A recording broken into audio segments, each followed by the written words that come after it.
एउटा घना जंगलमा मृग र खरायोका नानीहरू बस्थे। तीमध्ये खरायोको बच्चा भने बिरामी थियो। मृगको बच्चाले खरायोको धेरै माया र हेरचाह गर्थ्यो।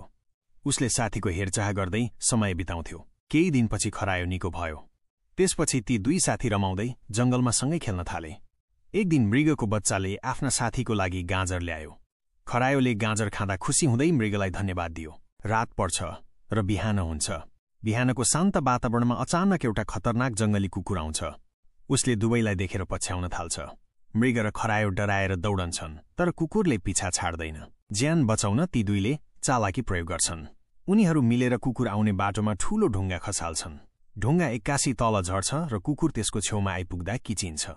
त्यसपछि कुकुरको मृत्यु हुन्छ। कुकुरको खतरा हटेपछि मृग र खरायो खुसीले रमाउँछन्। उनीहरूको मित्रता अझ बलियो हुन्छ। यदि तपाईलाई मिलनसार मृगको बच्चाको यो कथा मन पर्यो भने कृपया लाइक, कमेन्ट र सब्स्क्राइब गर्न नबिर्सिनुहोला।